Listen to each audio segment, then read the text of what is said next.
An independent young woman who lived for the thrill. She was adventurous. She was that ideal woman that most men would want. And a smooth-talking Casanova who showered her with affection. Someone that was a gentleman. Someone who treated her right. Fueled by passion, their romance seemed destined for dizzying heights. There was that love, that zest. Until a nightmarish crime brought them crashing down to earth. It was a malicious killing. I just started crying, like heavy tears. The search for the truth would uncover a treacherous web of lust, deception, and revenge, and expose a deadly monster hidden in plain sight. When we got the video, it changed everybody's perception.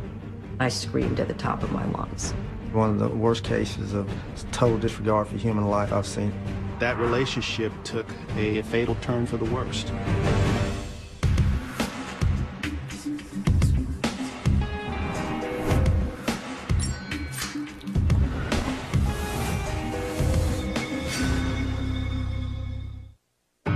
Friday, May 29th, 2009. It's a humid afternoon in Columbia, South Carolina. In the pine forest just outside of town, a team of police officers slowly make their way through the thick underbrush. They're on the trail of a missing person. We end up way back into the woods. We walk down this road, and way down on the left side of the road is a vehicle. As officers approach the car, it's clear something is terribly wrong.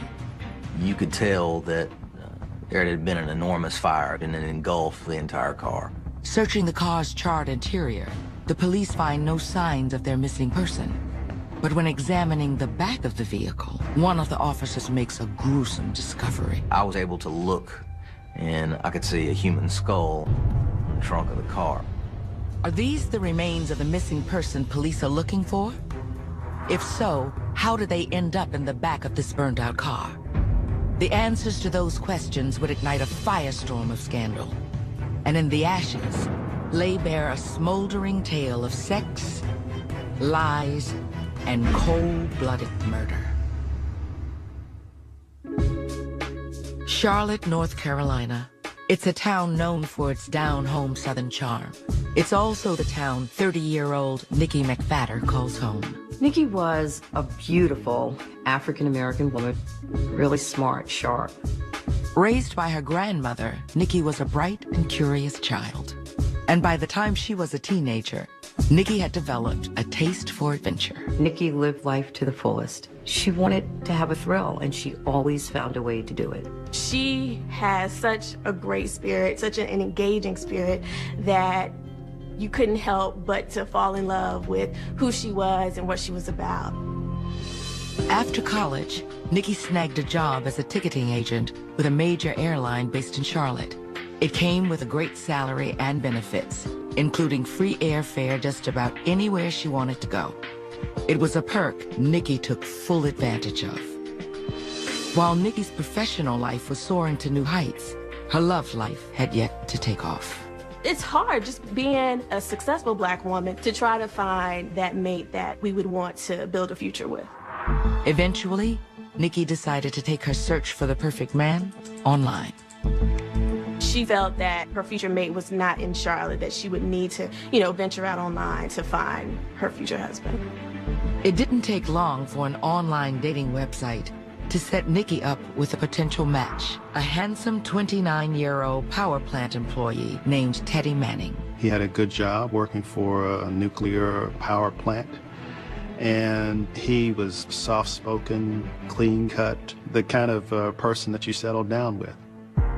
Nikki and Teddy had their first formal date in Charlotte in January of 2009. Their traction was instant. Teddy was sort of a romantic guy. He would write letters that were very endearing, spoke of love, and he was sort of saw himself as a Romeo. Nikki loved the affection Teddy showered on her. There was just one problem. Nikki lived in Charlotte, and Teddy lived more than 90 miles away in Columbia, South Carolina.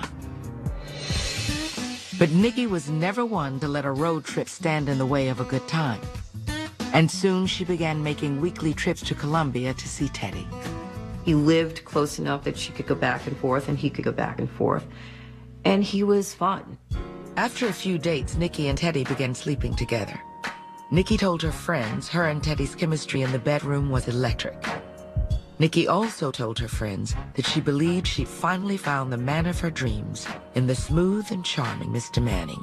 Nikki was in love with Teddy. He was what would be the rest of her life. A dream job that let her travel the world, a handsome boyfriend who couldn't get enough of her. Thrill-seeker Nikki McFadder was living the life she'd always dreamed of. But that was all about to change. May 11, 2009. Nikki McFadder's best friend, Akilah Weaver, is getting ready for work when she receives a bizarre phone call. Hello? It's Nikki's boss from the airline. Nikki hasn't shown up for work in several days. That's strange. Did she take any travel privileges? But Nikki's boss informs Akilah that Nikki hasn't taken advantage of any travel perks, and calls to Nikki's cell phone have gone unanswered. I'm like, okay, something is definitely wrong because that's what she did. She worked nonstop. Extremely concerned, Akilah calls local police and has them meet her at Nikki's house. But when Akilah and police arrive, they see Nikki's car is missing from the driveway. And when they peek through the window, it's clear no one is home. I thought, you know what, maybe she is actually missing and, you know, maybe something is wrong here. What neither Akilah or police know is that the search for Nikki McFadder is about to take an unexpected twist. A twist that will unveil a shocking love triangle and ultimately lead investigators back to that burned-out vehicle on that lonesome dirt road.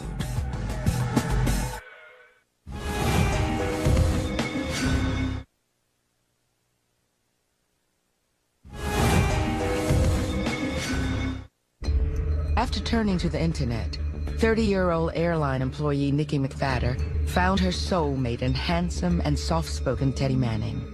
But just as the relationship begins to flourish, Nikki mysteriously disappears. Concerned, Nikki's friend Akilah Weaver asks police to meet her at Nikki's house. I don't know if there was something more going on. Maybe she didn't decide to run away from life's issues. Concerned for Nikki's welfare, officers decide to force their way inside her home. They did a forced entry into the home. They didn't find her in there. There wasn't any appearance of foul play in the house. As responding officers wrap up their search of Nikki's house, detectives arrive on the scene. They ask Akilah Weaver if she has any additional information regarding Nikki's whereabouts. Only thing I can think about is she's where her new boyfriend may be, Teddy. All right, do you happen to have a number for Teddy? Eventually, they obtained a phone number for him and called his number and left him a message. Moments later, Teddy calls police back. Yes, I am working on a missing persons report from Nikki McFadder. She your girlfriend? She is. Detectives ask Teddy if he knows where they might find Nikki. Not only does Teddy have no idea where Nikki might be, he seems shell-shocked that the love of his life has gone missing. Is there anything I can do to help you all find her? Could you meet with us this afternoon? Absolutely. They agreed to meet at the post office on Bluff Road, which was near his residence. We'd like to ask you a couple of questions. Okay. We'd like to know, when's the last time you saw Nikki? I saw her about 5 days ago. We went out on a date. According to Teddy, that night he and Nikki went out for dinner and drinks. After that, they went back to his place where they had sex. In fact, the night was so passionate that Teddy wondered why he hadn't heard from Nikki since then. Our relationship was fantastic, you know? But I assumed she just had to get back to Charlotte and get back to work, you know? With Teddy unable to shed any additional light on Nikki's disappearance, investigators decide to examine Nikki's bank records, hoping they might reveal some clues to her last known location. In doing so, they make a curious discovery. There had been transactions that had occurred during the time that she was reported missing. The latest transaction occurred at an ATM in North Columbia, more than 24 hours after Nikki left Teddy's place bound for Charlotte.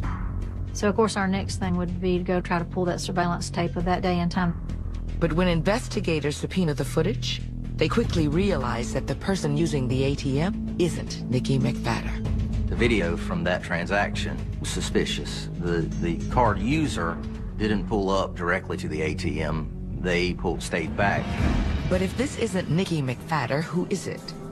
Because of the way the individual was standing at the ATM, their face is invisible, which makes identification all but impossible.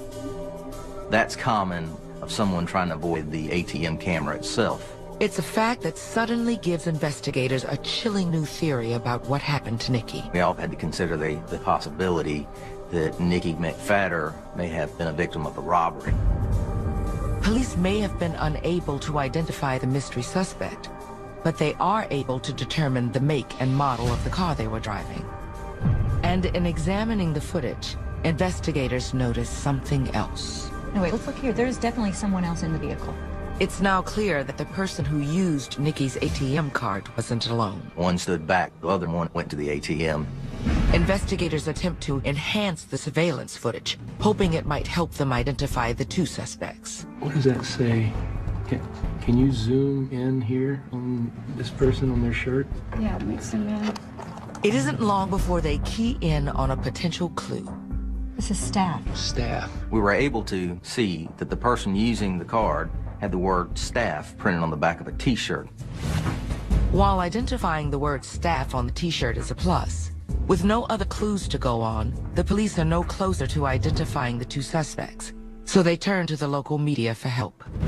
The next day, surveillance video is made public. When that video came out, I think that heightened the perception that this lady has been mugged, kidnapped, or robbed. The idea of sweet, fun-loving Nikki being robbed and possibly abducted is devastating to Nikki's family and friends. We all just started crying, like heavy tears. Just that whole experience alone, I would never want to go through that. But no one seemed more distraught than Nikki's boyfriend, Teddy Manning. He obviously was unable to get in contact with her, and it was driving him crazy. While Teddy and Nikki's friends agonize over her uncertain fate, investigators subpoena her cell phone records. In doing so, they uncover a shocking bit of information. It appears the last call made from her cell phone occurred just hours before Nikki's ATM card was used by the suspects in the bank video. The last ping that we had from her was her checking her voicemail, and that ping that hit the cell tower, that was 3.6 miles from Teddy's house. Which means the call had been made at or nearby Teddy Manning's apartment. Detectives are caught off guard by the discovery. According to Teddy's initial statement, the last time he saw Nikki was on May 6th, nearly 5 days before she disappeared. That didn't jive with his story too well. Just didn't seem right. After some experience, you think maybe I ought to look in this a little further. But why would Teddy Manning lie about the last time he saw his beloved girlfriend? To answer that question, detectives realized they needed to have another talk with Teddy. And what he reveals will turn the entire investigation on its head.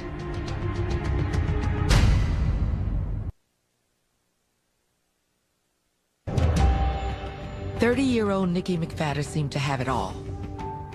A great job as an airline ticketing agent, and a red-hot romance with a handsome new boyfriend, Teddy Manning. But in May of 2009, Nikki McFadder vanished into thin air.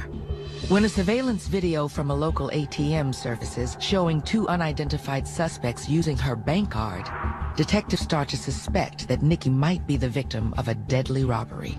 At that point, everybody was thinking, well, this lady has been mugged, kidnapped, or robbed. In a last-ditch attempt to locate Nikki, police have subpoenaed her cell phone records, and in doing so realize her last phone call came from the vicinity of Teddy Manning's house, which directly conflicts with Teddy's last statement to police. We were able to go back and do a forensic examination of the cell phone and get the records, which didn't help Teddy's cause. Detectives now suspect that Teddy Manning knows more about Nikki's disappearance than he originally let on. On May 22nd, detectives pay Teddy Manning a visit at his home in Columbia, South Carolina. Mr. Manning, we wanted to ask you a few questions about your girlfriend. Sure. Anything I can do to help. Once inside, detectives confront Teddy with the cell phone evidence that places Nikki near his house just hours before she disappeared. The original day we spoke with you, you had said you didn't speak with your girlfriend that day, and our phone records actually show that you did speak with her on a few occasions that day. Yeah, she actually came by. Teddy tells police it was a simple oversight. He'd forgotten that Nikki had dropped by his house that afternoon. He said she showed up at his house for the purposes of retrieving some jewelry. She was there for a while, and she left, and he had not heard from her since. Investigators find it hard to believe Teddy would misremember the last time he saw his own girlfriend. Mr. Manning, do you mind if we have a look around real quick? Go for it. At first, investigators find nothing out of the ordinary. But then on the kitchen counter, they notice a store receipt. Did you see this? It's dated May 7th, the day after Nikki disappeared. But it's not the date of the receipt that stands out as much as the item purchased.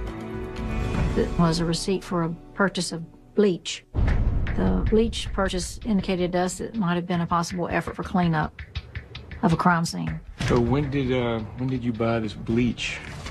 Bleach? Yeah. Oh, that's actually a receipt from me purchasing some stuff for my friend, one of my friends. She was down on luck and needed some help, so I went and helped her purchase some groceries and stuff. Were you cleaning?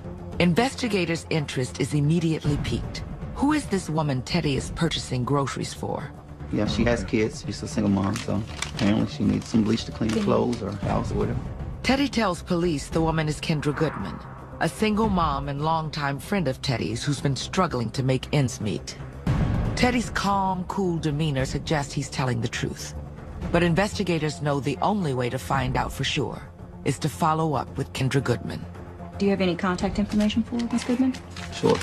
We wanted to get with Kendra to make sure her storyline matched his and just see if there was any credence to it. The next day, police visit Kendra at her house. Kendra, thanks again for meeting with us. No problem. You know, as I mentioned to you, we met with Teddy Manning, and he had said that you guys were good friends. Yeah, we've been friends for a long time. Have you guys did anything together lately?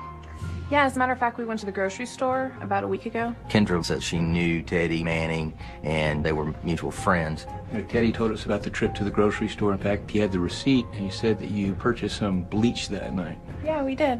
I have it right around the corner for you. You do?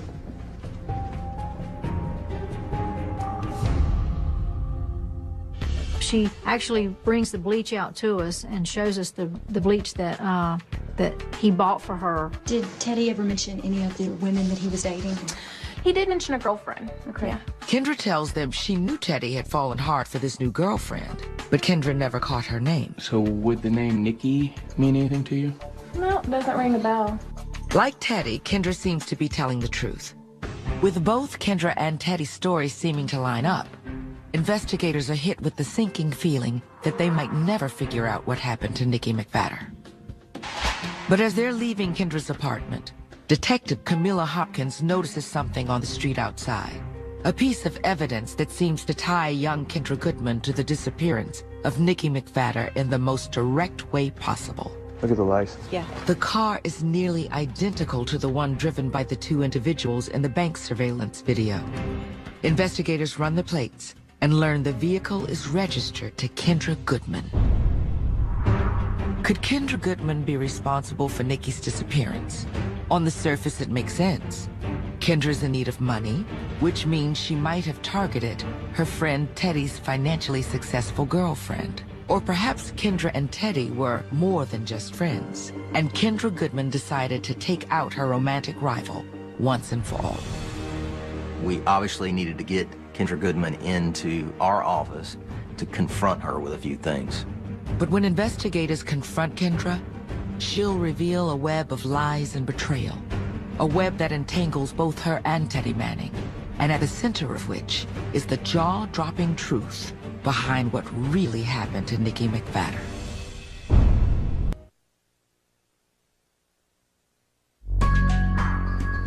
In Charlotte, North Carolina, outgoing airline agent Nikki McFadder has mysteriously gone missing.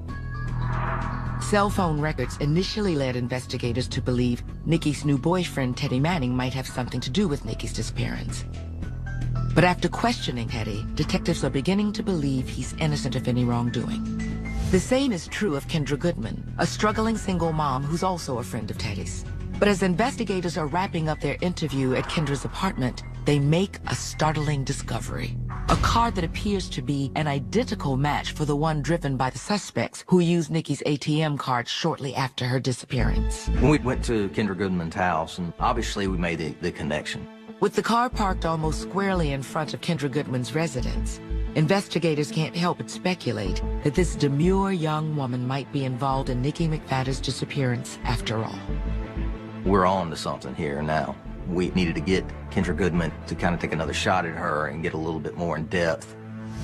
The next day, investigators bring Kendra into police headquarters and grill her about the case. It isn't long before she makes a stunning revelation. But it isn't about Nikki McFadder. It's about her and Teddy Manning. We are more than friends. It is romantic. So it's more than just a friendship. They had sexual relationship. And how long has it been going on? Off and on, about a year. Kendra tells police that Teddy wooed her with his cool swagger and his effortless charm.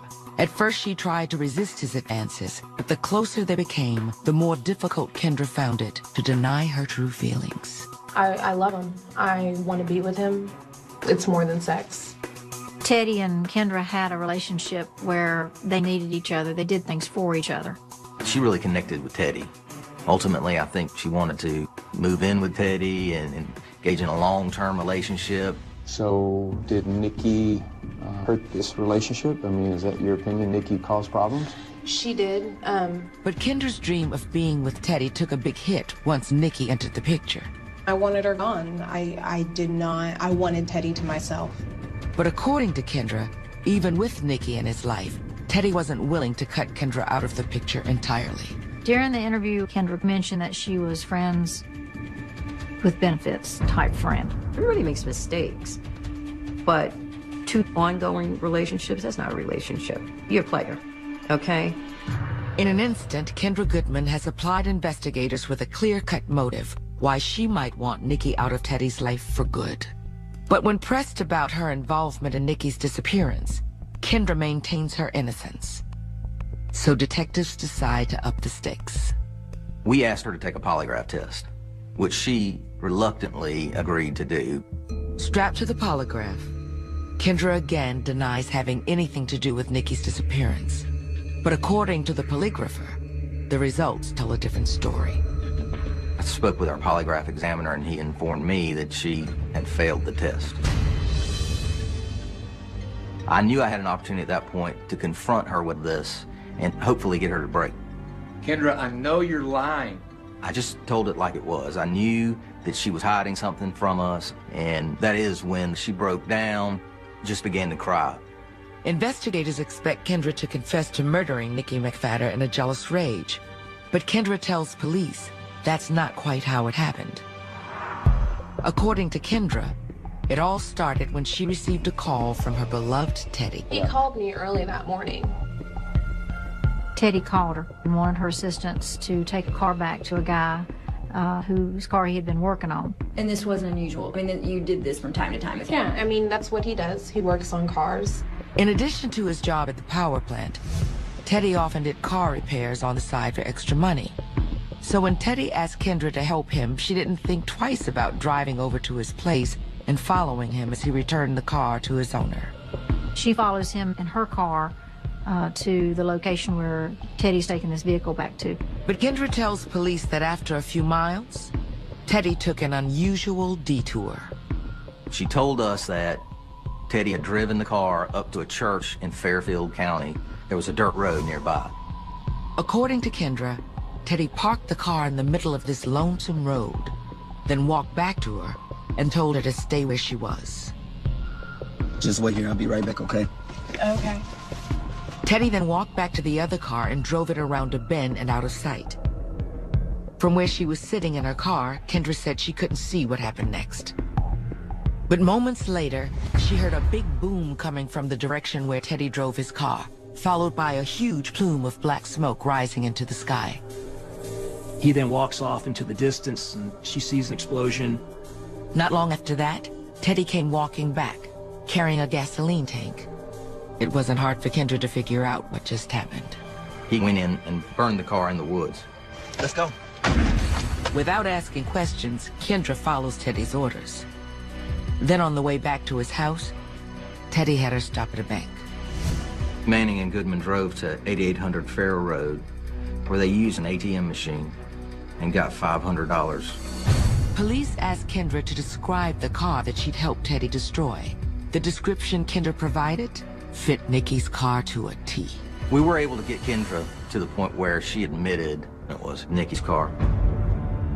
Now detectives are wondering if Nikki had somehow gotten wind of Teddy and Kendra's affair, and there'd been some sort of deadly confrontation, which Teddy had used Kendra Goodman to help cover up. Could you take us back to this location right now? Yeah, I can. You can take us back there? Yeah. We're gonna have to ask you to do that. Kendra took us to a wooded area behind the church. It was a long dirt road or a trail. We drove down until we saw the burned car, which we stopped and roped off a crime scene at that point. But other than arson, what type of crime has been committed? Officers searched the outside of the vehicle as well as the front and back seats. There wasn't any appearance of foul play. That changes when investigator Hopkins shines her flashlight inside of one of the car's burned-out taillights. I could see into the trunk area, and in this area I could see a human skull. Investigators rush to pry open the trunk. Inside, they find the charred remains of a human skeleton. Investigators call in the coroner's office, which collects the remains and transports them to their lab.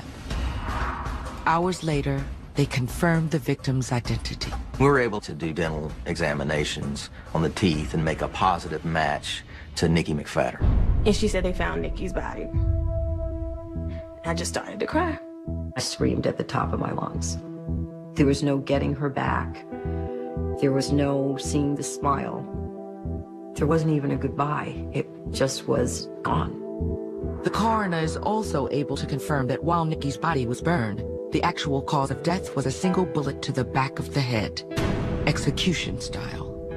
At this point, this case is no longer a missing persons case. It's now classified as a homicide investigation. Detectives set their sights on tracking down their new prime suspect, Nikki's boyfriend, Teddy Manning. But before police can charge Teddy Manning with murder, the case will take another unexpected turn. One that will leave everyone wondering, was the love of Nikki McFadder's life a ruthless killer? Or was he being set up by someone else for a crime he didn't commit?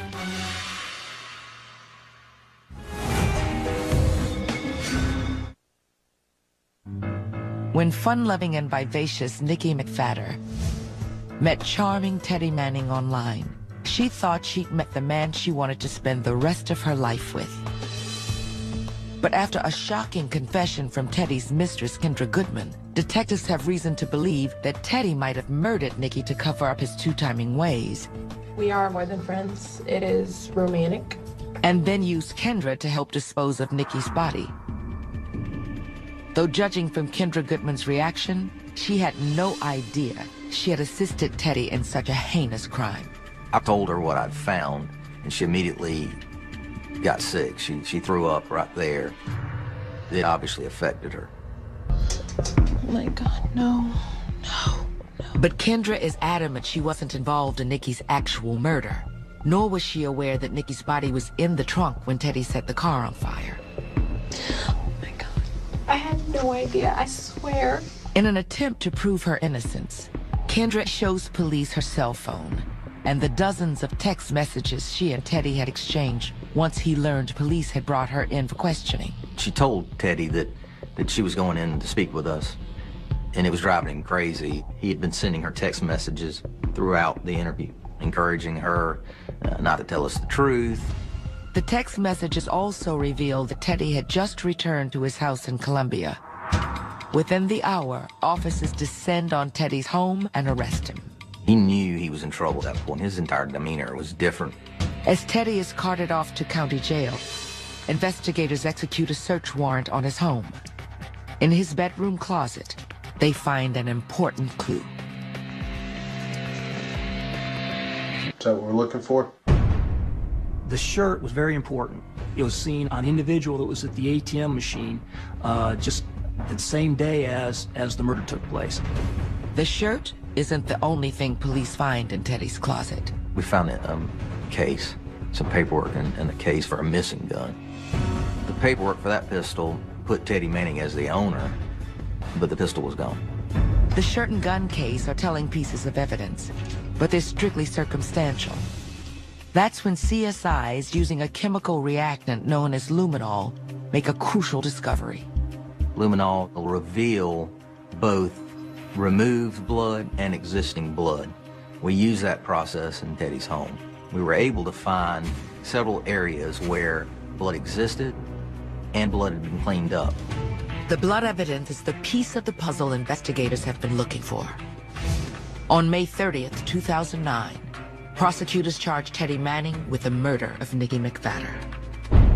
We were seeking a murder conviction, and in South Carolina, a murder conviction the sentence is anywhere from 30 years to life in prison.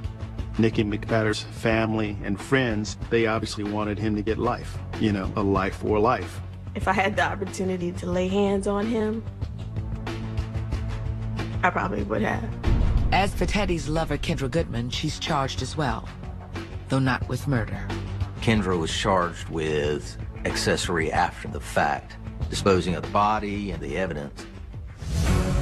On October 6, 2010, the state versus Teddy Manning gets underway. The courtroom is packed with Nikki's friends and family, who can barely contain their rage when Teddy Manning is brought in. I looked him dead in his eyes because I wanted him to see that Nikki was loved, that we were there to support her through this all. Prosecutors opened their case by stepping the jury through their theory on how the crime went down. In the weeks leading up to her disappearance, Nikki began to suspect that Teddy was having an affair with Kendra Goodman, the young single mom that Teddy claimed was just a friend. And on the afternoon of May 6th, Nikki drove over to Teddy's house not to retrieve jewelry as Teddy had claimed, but to confront him about his alleged affair and most likely to break up with him. She told me she really thought that he was seeing someone else and was going to call him on it. So Nikki, being the feisty person that she was and going to take charge and get it done, decided she was going to go there. I told her, I said, Nikki, be very careful. I am so sick of you. I am tired of you. Sick of me? Why are you sick of me? But according to prosecutors, when Nikki confronted Teddy about his infidelity, the normally cool and collected Teddy went berserk. You're not gonna talk to me like that.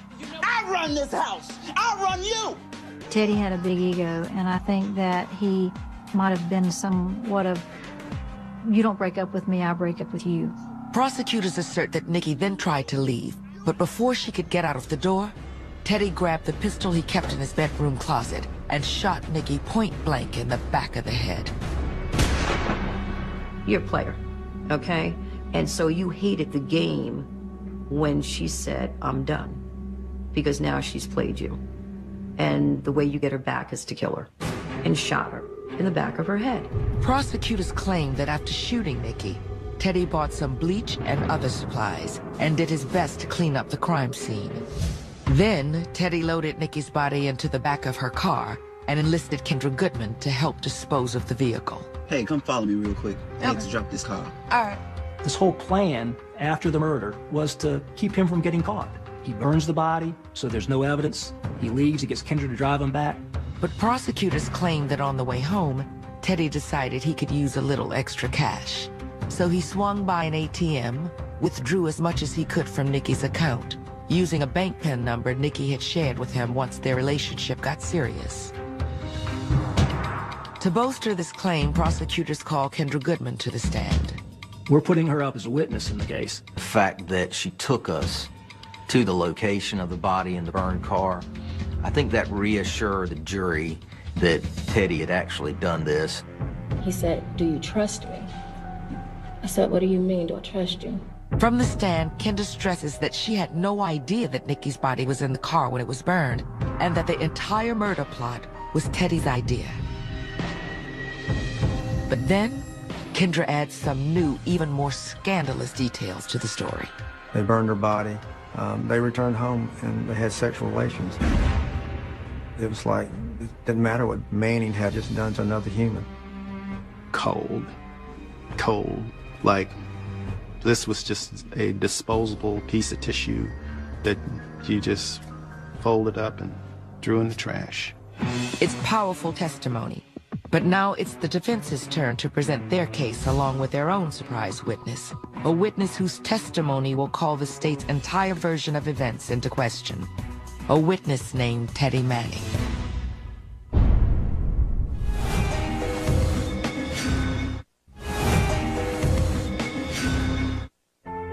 Once 30-year-old Nikki McFadder discovered the boyfriend she'd met online, Teddy Manning, was cheating on her with a woman named Kendra Goodman. I am so sick of you. She tried to end their fiery romance. You're not gonna talk to me like that.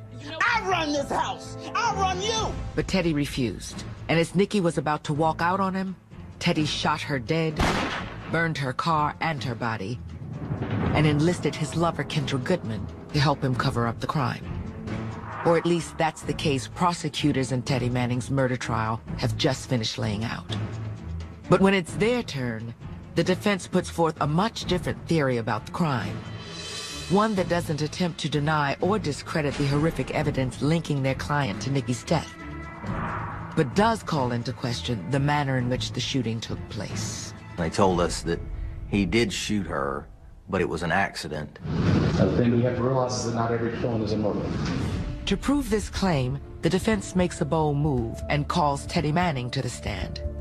After being sworn in, Teddy tells the jury that on the afternoon of May 6th, a teary-eyed Nikki arrived at his house, demanding that they take their romance to the next level, and that Teddy make her his fiancée.